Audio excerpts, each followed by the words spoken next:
Today, I'd like to make the really exciting announcement that my new novel, The Orphean, my 12th, will finally be available on September 16th on Amazon, Barnes & Noble, Apple, any retailer, basically as a paperback or an ebook, whatever your preference. It's a day in the life of a men's fashion and fragrance influencer on his way to meet his estranged daughter and all of the bizarre things happening around the world, which seems increasingly dystopian, and the weird characters that he meets that all seem to have a double life, and that these characters kind of become a mirror for his guilt as he sort of prepares to meet his daughter, and they become almost like a sort of a tribunal to sort of judge him in his own mind, or maybe not in his own mind, because it has elements of Kafka in it. There's elements of fantasy, elements of surrealism, elements of absurdism in this novel.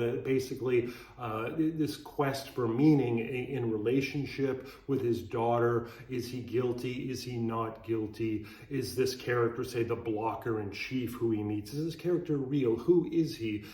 Is he a menace?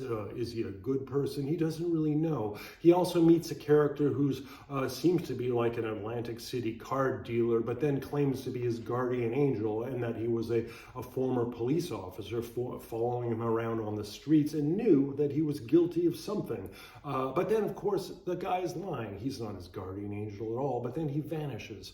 And then it makes you wonder, was he or wasn't he? So there's a lot of things that happen. He also comes across a pervert who seems to have sort of tortured this fox. And he tries to save the fox, but it all backfires. The pervert runs around naked with a gigantic bullwhip attacking people, and then somehow he gets blamed for the whole thing.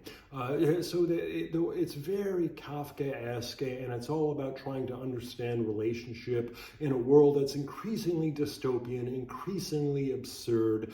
And also, I wanted to write it because I spent the years during the year and a half during COVID. I was stranded from my wife, who was stuck in Brazil, basically watching a lot of fragrance videos, because that's all that there was to do, and ordering samples. And so you watch videos from guys like Jeremy Fragrance, and that was like my contact with the reality. So it became natural to want to write a story about someone like that. And also, I think that there's a gap in the English language literature for fiction like this, fiction that's modernist, fiction that's inspired by people like Nobel Prize winner from 2019, Peter Handke, Albert Camus, Franz Kafka. That's really where this book belongs, and there really isn't anything like that. Sure, I mean, there's magical realism, Jeanette Winterston and stuff like that, but that's not really modernism in the same vein. This sort of takes on themes of like familial guilt, this feeling that we're guilty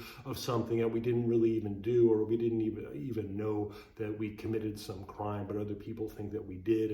And anyway, it really belongs on that part of your bookshelf. Yet it's fun to read because it's about fragrance and fashion, which is something that everybody loves. So it's not a morbid book, it's an entertaining book at the same time.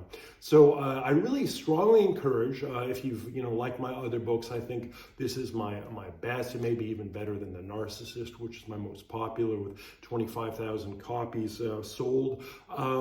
Or if you're new to my books, this would be a great entry point. So anyway, look it up, Amazon, Barnes & Noble, The Orphean by David Antonelli. Thank you for listening, and I hope to see you again.